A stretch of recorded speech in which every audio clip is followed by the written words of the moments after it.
Welcome to DBeaver's YouTube channel. In this video, we'll continue our educational series on SQL scripting for beginners. If you want to learn the basics about joins, we recommend you start with the previous videos on this topic. You can find a link to it in the description and in the pop-up notification on the right-hand side of the screen. Today, we're going to cover the last type of join, full join, also called full outer join.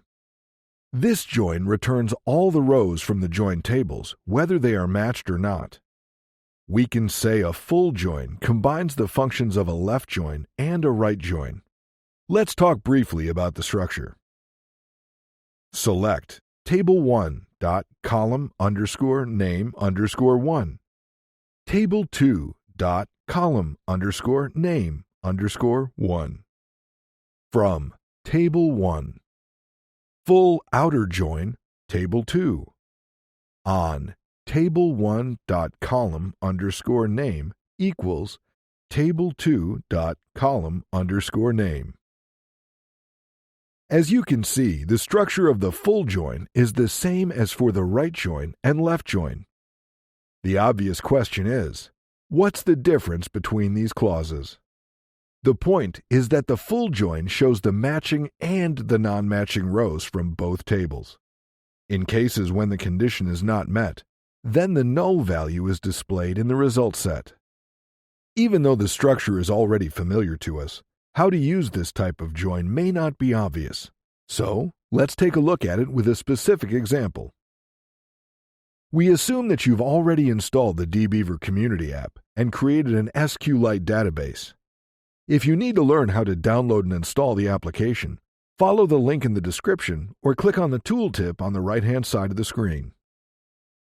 Let's look at how the full join works using the tables from this database. First, we'll open up the customer and employee tables and look at their structure. We notice that the customer table contains the support rep ID column. It shows which employee is responsible for supporting a specific customer and answering their questions. The support rep ID column matches with the employee ID from the employee table. Imagine that we need to get a table consisting of all the employees' names and the customers they're responsible for. To do this, let's execute the following query.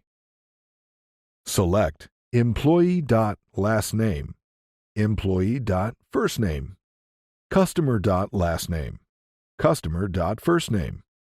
From employee. Full join, customer. On employee.employeeID equals customer.supportrepID. As you can see in the result set, some of the employees have no customers they're responsible for.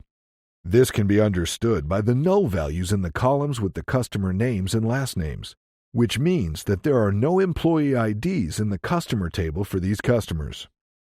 If you want to learn more about null values, watch our video on this topic by following a link in the description. We have now figured out how the full join works, but let's make our task a little more complicated by adding a condition to it. What if we need to figure out which customers are getting technical support from the company's employees? To do so, we need to add a where clause to our query.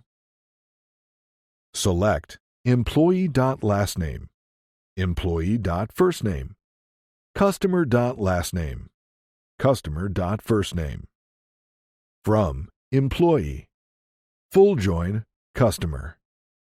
On employee.employeeID equals customer.supportrepID.